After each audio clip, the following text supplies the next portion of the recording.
Pour yourself a cold one. Let's strike 'em, huh? And listen to Ross Tucker break down the top college prospects on another tasty edition of The College Draft. We made it.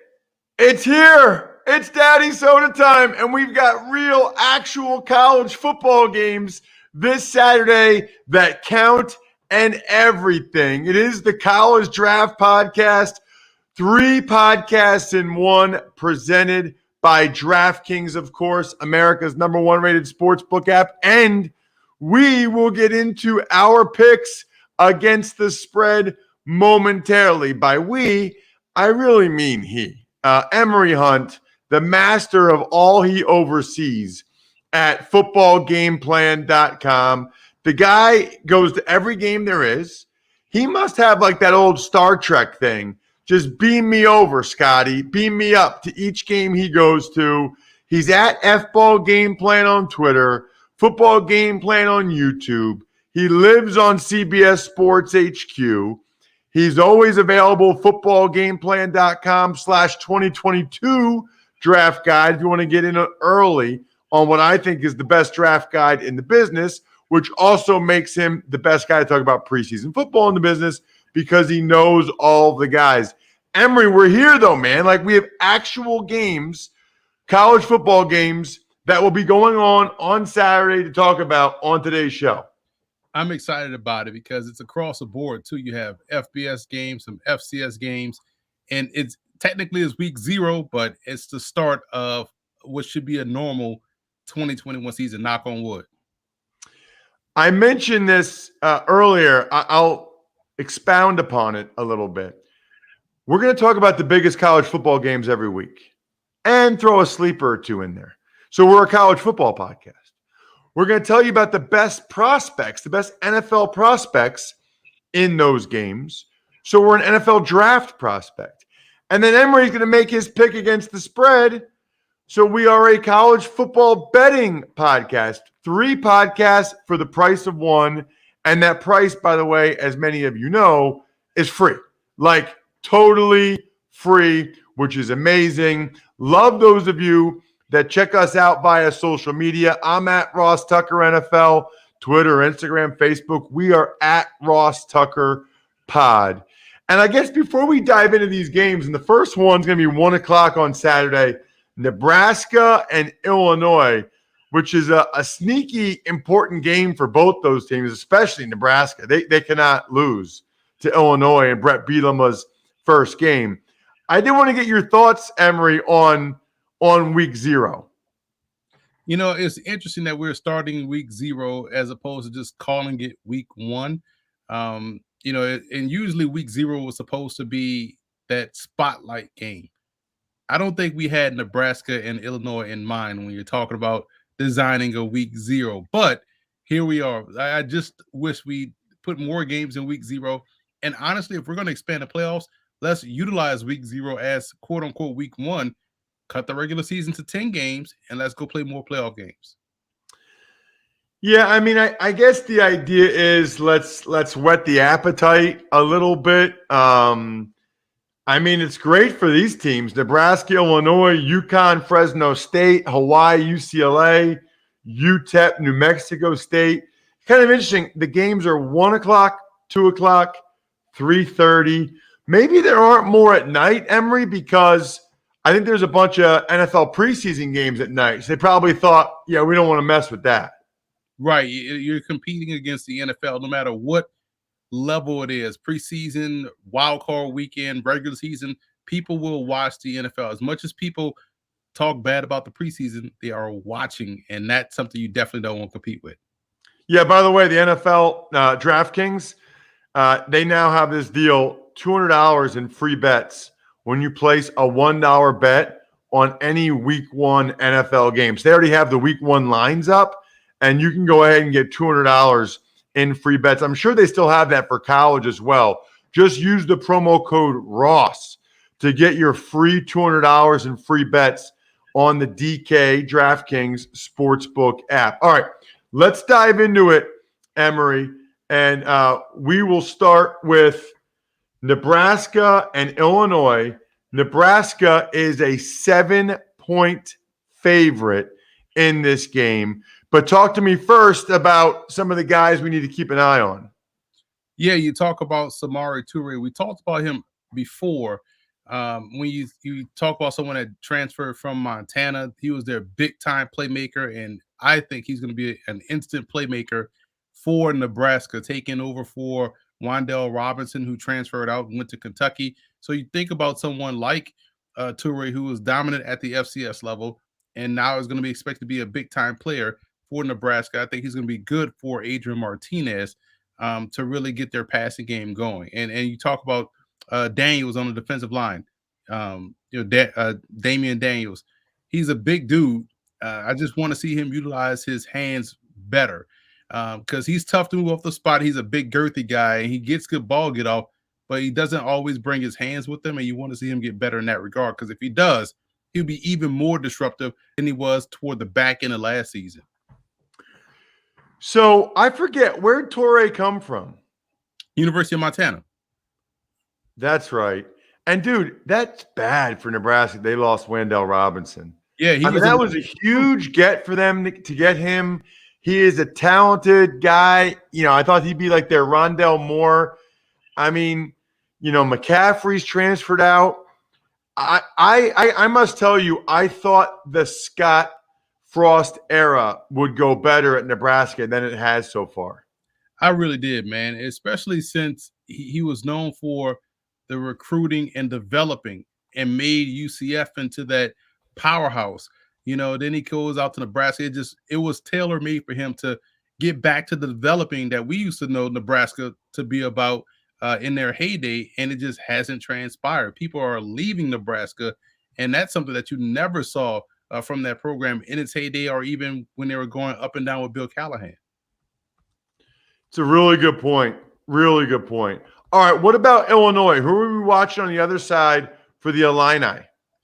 Two guys, Sidney Brown, the safety, and Doug Kramer, the offensive lineman. Sidney Brown, it's funny, and I hate sometimes the comparisons just work because of how you watching them, but he's weighing number 30. His last name is Brown. I was like, man, this dude is always Johnny on the spot, like Mike Brown was when he was with the Chicago Bears. I want to say that was 2001, where he had 5 game-winning interceptions in a row. Just came out of nowhere and just was able to pick the ball off. But he's one of these playmakers for that defense. I was well schooled by Lovie Smith, so Brett Bielema gets a guy that plays a good game, a smart, instinctive game. He's a Canadian kid, so he's going to be a CFL prospect as well from London, Ontario. If you're not familiar with that, that's where Western University has been. That was what I first went to Canada I want to say 2013. I went out there to cover their East-West Bowl, which is their senior bowl. They played before the season in May. Had fantastic duck out there, by the way. So with the Western, he's where Western University is. But so keep an eye on him for the CFL draft as well. And the center Kramer, he was injured last year and had COVID. But when he played, he started 3 games. When he played, he was excellent. And, he's someone that has been an all Big Ten performer at center. And so I think you're going to see him regain that status and find himself being a mid-round draft pick because he was really good firing off the football, especially in the run game. So here's my question to you. I'm just curious. What did you think of the Brett Bielema hiring for Illinois? I'm a big Bielema fan. I love what he did, at Arkansas. I love, obviously, what he did at Wisconsin. And I think he's going to do a great job at Illinois. It's a tough place to recruit, man. People think Illinois and think that place is in Chicago. It's not. That's in the middle part of the state. And I found it funny. I was reading an article that was like, Bielema's going to put a heavy emphasis on Illinois recruiting. That's something Lovie Smith didn't do. So he said, we got to protect home. And then 13 of his top recruits came from Florida, Georgia, Texas. He had 2 recruits from Illinois. Put a fence around the state because it's tough to recruit there. And it's also just one of those schools. Illinois is one. It's people talk about Northwestern academically. Illinois is right there as well. So you have to have it on both ends. You have to have the talent and also the smarts to get in there. in a state that's, very limited as far as, prospects are concerned. So I think he's going to do a solid job, as solid as you can at Illinois. But I say that, but we did see Ron Zook, have success at Illinois, bringing in, your Juice Williams and those guys, and Mikael LaShore, and the kid that was with the Steelers, the running back. Man, I forgot his name, but he reminded me of Garrison Hurst. Rashard Mendenhall. Mendenhall, exactly. So he got Aurelius Ben. Aurelius Ben, Vontae Davis. Yes, exactly. And so, you had. By the way, a lot of that is because he hired Mike Loxley as his OC. Makes sense, because they both had a connection from Florida. So, but yeah, so you can have spurts of success at Illinois, but your work is cut out for you. I was a little surprised they went the retread route again. I mean, they had just hired Lovie Smith, who's like an NFL retread. Now they go for Bielema. I probably would have gone for like a Lance Leipold or a Jeff Monken or somebody like that. One of these guys going to like 4 programs and won everywhere they've been, right? Like, and that's what but I think they want bigger names. I think it's like an alumni thing. I don't know. Anyway, for this game, Nebraska is a 7-point favorite. Emory, what are you doing here? Laying those points with Nebraska. As much as he gets criticized, Adrian Martinez, I feel as though, is a better quarterback than Brandon Peters. So I'm going to trust Martinez because he's a dual threat guy. And this is probably the must-win game. I know it's cliche to say, but Nebraska needs a win probably more so than Illinois. So I think we'll see Nebraska go all out in this one against the Illini. It's a good point. I think you're right. I think it kind of is a must-win game. All right, let's get to a team and a game. I'm going to do 4 of their games this year. So I'll be watching on Saturday when UConn travels to California for the first time ever to take on Fresno State. UConn hasn't played in like 638 days or something crazy. Fresno State, they were 500 last year. They actually have some decent guys. Like their quarterback was a little up and down, Harner. But I love their running back, Ronnie Rivers. And I think Fresno has some talent. Let's start with that. Let's start with Fresno and the running back, Ronnie Rivers. And Fresno has always been, that's been one of my favorite programs, since I've watched college football, because it's always got some dudes out there in the Valley, and they just play good brand of football. I know Pat Hill was a big part of that. Like, you're going to get run game and play action pass, and the ball's going to go downfield. So, that's just a tradition of Fresno State, and I'm glad to see them still being able to recruit that type of athlete. And Rivers is someone that has, really good balance for a back. He's a shorter guy, but you're not going to knock him over. You're just going to knock him to the side. He's breaking arm tackles. He got good vision, good patience for the position, and he can catch the football out of the backfield. So I think he's a solid all-around back. People are gonna knock his size, but I feel as though size is not a skill. And I just like how he plays the game. Just plays under control and just a really good back overall. I was very impressed with him last year in the 2 games I did. I think one time they played at UNLV. They also hosted Colorado State. They won both those games handily. He has tremendous balance. He's a lot more powerful than you think he's going to be. Really good out of the backfield.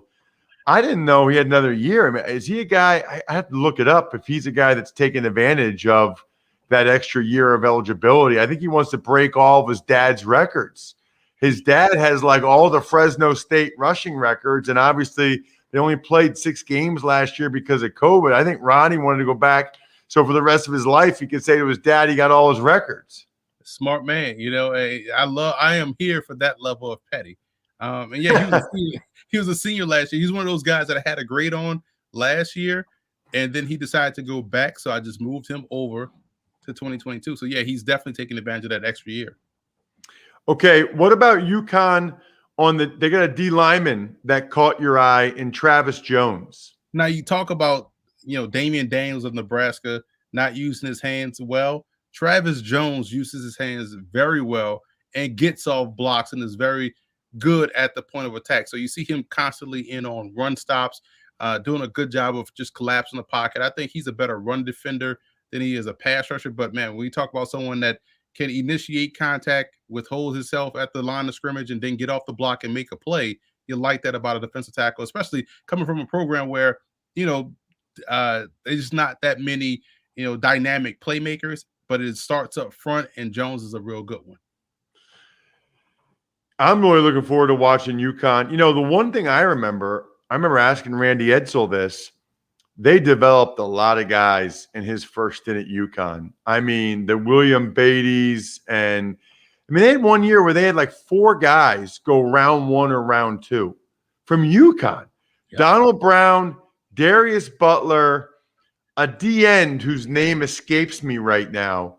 I want to say like the Dolphins took him in the second round. He didn't really materialize. And then Will Beatty with the Giants. But UConn, who never even get a 4-star guy. They get like a lot of 2-star guys. And they had 4 guys go round 1 or round 2, which I thought was incredible that year. And Butler had the best career of them all. Donald Brown was kind of up and down, Beatty up and down. And then the defensive end was like Darius Moore or something like that. But yeah, that was always kind of their specialty. When Randy Edsall was there the first time. So I'll be curious. I know this. I have a lot of respect, Emory, for Randy Edsall. They will offer kids, because I do recruiting stuff for Go Big Recruiting, and I pay attention to Pennsylvania. They'll offer kids that nobody else has offered, and then I'll watch and I'll be like, oh, yeah, I can see that. Like, they find kids other people don't know about. And to me, I hate this part of the media landscape. You see so much negativity coming out about the program, people talking about they should cancel football or drop football. Like, man, every place can't be Alabama. And I'm glad you brought up Randy Edsall and the development part of it, because that's what's going to give them a chance to be successful and competitive. That's what's going to give Kansas a chance with Lance Leipold to be successful. It can be done at programs. It's going to take a little bit of work, and you have to hire good coaches and trust your development of these guys once they get in. It's what we're seeing with Northwestern, is what you're seeing with these underrated programs that are coming up and now playing consistent football. It's about the development of the talent, not just the acquisition of the talent. So glad you brought that up, man. So Fresno State is a 27.5-point favorite, Emory. 27.5. I don't know how he even set a line on UConn. They haven't played in forever. Like, some of these kids might have gained 30 pounds. I mean, it's 27.5. What are you doing? Well, here's the thing. You touched on it. They hadn't played in almost 2 years. Fresno State played last year. Fresno State is a very good football team. This is about right for the line. So, yes, lay those points for Fresno State. Wow. Okay. How about Hawaii and UCLA? Hawaii's got a couple running backs you like? Yeah, Kelvin Turner Jr. When you're going to watch him and you're going to hear the name Alvin Kamara a lot, because he's that versatile. He can get down the field and be a threat in the passing game. He's a good runner, good above average, speed and quickness and vision and contact balance. All of those things that you like about the position, he does it. So he has a wide array of skill set that he's bringing to the table, and one of the best backs in the country. He's on the Senior Bowl watch list. Wouldn't surprise me to see him end up there as well. And another senior, Dedrick Parson, out of he was from Howard. So I did a like 5 of his games when he was a freshman, walk on at Howard, and ended up being their leading rusher, their starting tailback. This dude has legitimate vision and shakes. So he sees everything. He has hammerhead shark periphery. He has bird's eye view perspective on the line of scrimmage. Like, you're watching this and calling the game as a broadcaster. So you're seeing it from an all 22 perspective. He sees the same thing. So he sees that backside cutback. He sees that crash in defensive, and he's just going to cut off him and just shoot down the rail. So this dude he grad transferred to or transferred out of Howard and went to Hawaii, followed his OC, Brennan Marion, who's now the receivers coach at Pitt. But he's out there now. So Hawaii has 2 tremendous tailbacks. I'm excited to see how Parson does with the Rainbow Warriors. Yeah, you think about it now, it's like, why don't more guys go to Hawaii, dude? It's like if I it's had a full ride to Hawaii to if- play college football. if I had my choice of being a college football head coach, I always see Hawaii as a sleeping giant.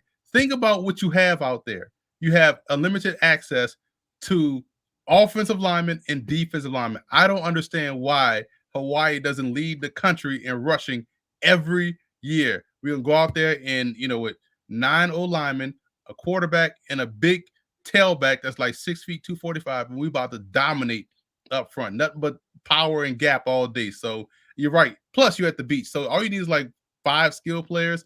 They want to walk around with their shirts off anyway. So you sell them on the beach. You could win in Hawaii. You could win a national championship at Hawaii. All right, for UCLA, I feel like we talked about this guy a couple weeks ago, but for the people that missed that episode, maybe they're just tuning in now that there's games. Maybe they're watching or listening. They can watch, by the way, youtube.com/Ross Tucker NFL. Maybe they're watching or listening now because you're making the picks against the spread. You like laying points a lot more than I do, by the way. At any rate, let's get to big spread. UCLA quarterback Dorian Thompson-Robinson. Yeah, we talked about him on our Pac-12 preview. Someone that plays a really good game when you watch him play, man. It's like, man, this dude has a legitimate game. And we're in a situation where you're looking for a senior quarterback to come out of nowhere. That's a new thing now. Who's going to be the next Joe Burrow? Who's going to be the next X, Y, and Z? Thompson has a chance because he plays a really good game.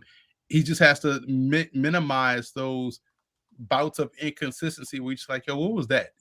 Whether it's a incomplete pass or an ill-advised throw, but he has all the physical tools, and UCLA can put up points. I always point back to that USC game where he was at his best. So if we can get that level of play the entire season, he's going to start to work himself into that conversation because he's played a lot of football, has good leadership skills, and isn't, afraid of the competition. So we saw him play well against Colorado, very good secondary. We saw him play well against USC in a rivalry game. So that's someone to keep an eye on moving forward.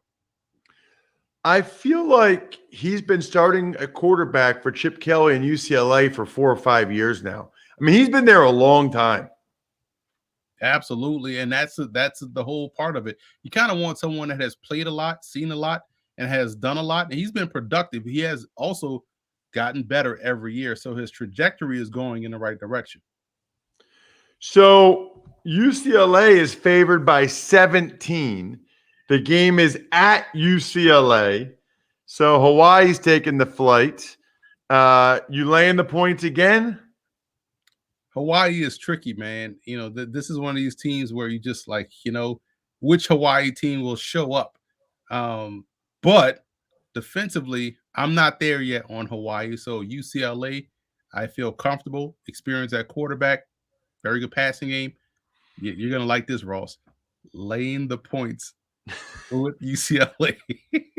So far, you have laid 51.5 points in 3 games.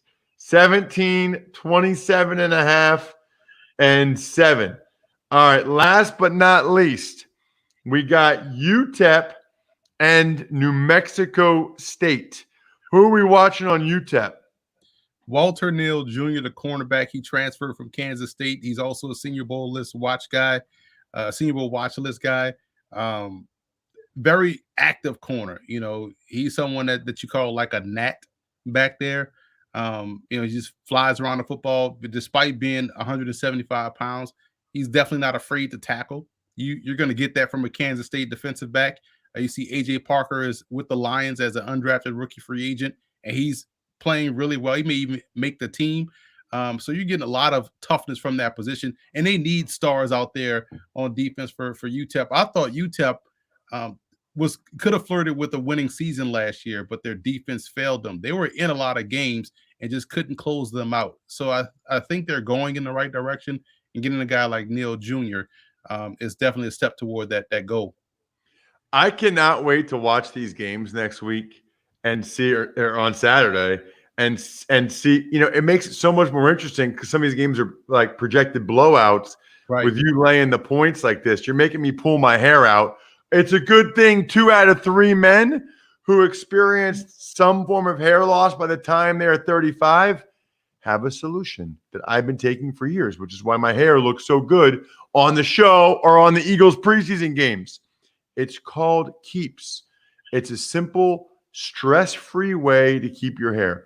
Look, we all know FDA-approved medications. That's been in the news a lot recently. There are only 2 FDA-approved medications that can prevent hair loss. Keeps offers both. I'm telling you, I have the same amount of hair, if not more, that I had 5 years ago, maybe even 10 years ago. Keeps has more 5-star reviews than any of its competitors. Look, treatments can take 4 to 6 months to see results. So start early. Like the number one thing I would tell anybody, forget even Keeps for a second. If you have any doubt, start. Now, I personally like Keeps because they gave me my 2 FDA-approved medications sent to my house. Go to keeps.com/draft to receive your first month of treatment for free. That's KEEPS.com/draft to get your first month free. Keeps.com/draft. Who is the keeper, Emory, on New Mexico State's team this year? So offensive lineman and Sage Dockstader. Big offensive line, like 6'7", 340. Dude was a CFL second-round draft pick this past May, but opted to come back for that extra season, to increase his chances of getting drafted in the NFL. So a Canadian kid, high CFL draft pick. I think he's probably better suited to play guard or maybe right tackle. He's been playing left tackle. I think he can kick inside. I think that better suits him and his skill set moving forward. But it'll be interesting to see, how he plays this year. He had a little bit of an injury issue in his career, but he has played a lot of games and has started, for a good bit of time out there at New Mexico State. And, he was a part of that team that got to the bowl game. So I want to see how he closes out this year and if he increases his NFL stock, because his CFL stock is sky high. He got drafted by the Argonauts in the second round. So that's pretty impressive. So UTEP is laying 9 points. Are you doing it again, Emory? I see UTEP and New Mexico State as one and the same. Both programs have just been inconsistent. I see this one being a tight one. So I'm going to take New Mexico State in the points here. Okay, taking New Mexico State and the points. New Mexico State plus the 9. And I'm curious about that UCLA game. What's your favorite game this weekend? My favorite game is one. It's going to be the MEAC SWAC Challenge. It's Alcorn State versus North Carolina Central. Alcorn didn't play in the spring like the rest of the FCS or SWAC, and no one in the MEAC as a conference played in the spring as well. North Carolina Central has a good running back in Isaiah Totten, and Alcorn is arguably the best team in the SWAC with Fred McNair, who is one of the most underrated coaches in college football. They have a fantastic quarterback. He's like the FCS version of Levi Lewis, who plays at Louisiana, and Felix Harper. He's a left-handed, smaller quarterback, like 5'10", about 185 pounds. But you talk about a true point guard at the position, Felix Harper should be an outstanding talent to watch. And I think he's going to be in the running for Black College National Player of the Year and also for the Walter Payton Award, which is the FCS equivalent to the Heisman Trophy. Absolutely love it. Place those bets at DK Sportsbook. Get the keeps.com/draft so you keep your hair. Good luck to Emory. Good luck to all of you guys this weekend. Other than that, the keg is kicked. We're all tapped out. Thanks for listening to the College Draft Podcast. Make sure to also subscribe to the Ross Tucker Football Podcast, Fantasy Feast, Even Money, and The Business of Sports. All available at Apple Podcasts, rosstucker.com, or wherever podcasts can be found. A lot of times on the show, I mentioned DraftKings. Here's what you need to know. You got to be 21 or older, New Jersey, Indiana, or Pennsylvania only. New customers only. Restrictions apply. See DraftKings.com/sportsbook for details. Gambling problem, call 1-800-GAMBLER, or in Indiana, 1-800-9-WITH-IT. By the way, if what I was talking about included a deposit bonus, doesn't always, sometimes it does. Deposit bonus requires 25 times playthrough, and deposit bonuses are paid out in site credit.